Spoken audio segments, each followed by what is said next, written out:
আমি নিজে একটা মেয়ে হয়ে প্রত্যেকটা মেয়েকে বলবো সমাজের ভয় কখনো করবে না। তুমি যখন ওপরে থাকবে সমাজ তোমাকে ওপরে তুলবে, যখন তুমি নিচে নামবে তখন সমাজ তোমাকে আরও নিচে নামিয়ে দেবে। এটাই হলো আমাদের বর্তমান সমাজ ব্যবস্থা।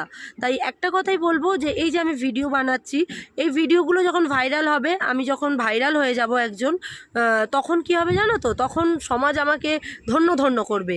কিন্তু এই যে এখন আমি যে ভিডিওগুলো বানাচ্ছি, এখন আমাকে অনেক লোক অনেক রকম খারাপ ভালো অনেক রকম কমেন্ট করবে, কিন্তু আমি যদি কারোর কমেন্টকে পাত্তা দিয়ে আমি যদি ভিডিও না বানাই, তাহলে আমার কাছে কোনো টাকা পয়সা আসবে না।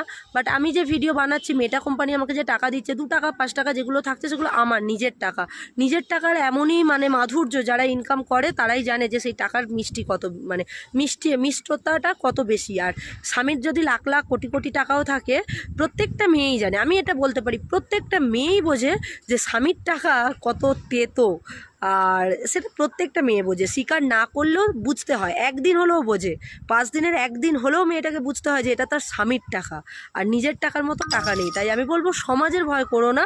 তোমার যদি ভালো লাগে, তোমার যদি জীবনে কিছু থেকে থাকে, সেখান থেকে তুমি ভিডিও বানাও। সেই ভিডিও যদি ভাইরাল হয়, ভাইরাল না হলেও কিছু ভিউজ হলেও কিছু টাকা পাওয়া যায়। আর যদি ভাইরাল হয় তাহলে তো ভালোই টাকা পাওয়া যায়। তো সেক্ষেত্রে তুমি যত উপরে উঠবে তত তোমাকে ওপরে তুলবে, আর তুমি যত নিচে নামবে সমাজ তোমাকে তত বেশি নিচে নামাবে। এটাই আমাদের সমাজ। তাই সমাজের ভয়ে কিছু করো না, যেটা নিজের ভালো লাগবে, নিজের মন যা চাইবে সেটাই করবে।